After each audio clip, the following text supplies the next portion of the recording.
Assalamu alaikum wa rahmatullahi wa barakatuh. Habari za muda huu ndugu zangu wote mnaonitazama na mnaonisikiliza. Leo ni katika mwendelezo ule wa kuelimishana, kukumbushana masuala mbalimbali za kijamii. Lakini leo nipo hapa kuwaelimisha Waislamu wenzangu, ndugu zangu, umuhimu wa kuwa na chombo kikuu cha Kiislamu ambacho ni BAKWATA. Je, BAKWATA tunaifahamu? Nini maana BAKWATA na historia yake inasemaje BAKWATA, na BAKWATA imechangia amani katika nchi yetu? Sasa tega masikio. BAKWATA ni jina la Baraza Kuu la Uislamu wa Tanzania. BAKWATA ni moja kati ya taasisi ya kidini BAKWATA ni moja kati ya taasisi mama ya kidini.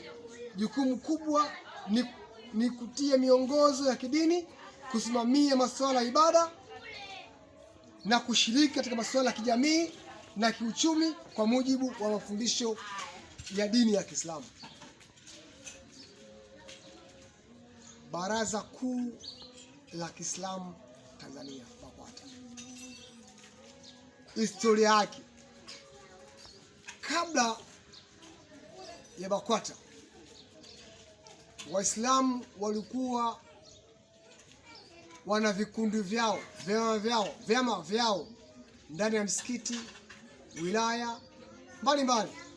Lengo ni kukutana sehemu moja na kupeana elimu mbalimbali. Sasa kiongozi wa Ismaia Sheikh Aga Khan alipendekeza uundwaji umoja wa Kiislamu, wasaidiane masuala mbalimbali Afrika Mashariki. Wazo lile likapita, ndio ikaanzishwa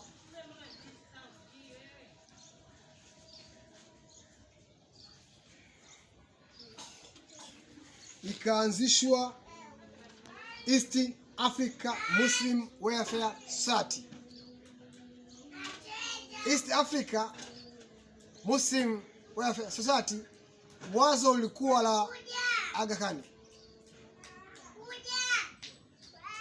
lakini baadaye pakatokea watu kuhoji ina faida gani katika dini East Africa Muslim Welfare Society. Baada ya kugundua kwamba kuna changamoto, haina maslahi, jumuiya hii ya Afrika Mashariki ikavunjwa. Disemba mnamo mwaka 1968 ndio ikazaliwa BAKWATA. BAKWATA ikapatikana Disemba 1968. Sasa toka kipindi hicho mpaka leo hii, kwa hakika imechangia amani kubwa katika nchi. Waislamu tumekuwa wamoja, japokuwa kuna changamoto ndogo ndogo za miezi, kama huu mwezi anaanza kufunga, huu anachelewa, lakini haiondoi amani. Waislamu tumekuwa na mshikamano mwanzo mpaka sasa.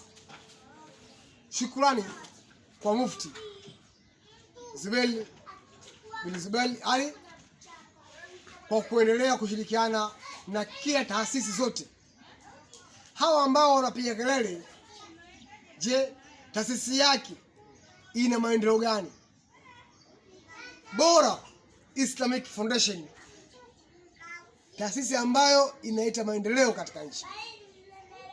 Kuna watu wanapinga uwepo wa BAKWATA. Je, wao wana maendeleo gani?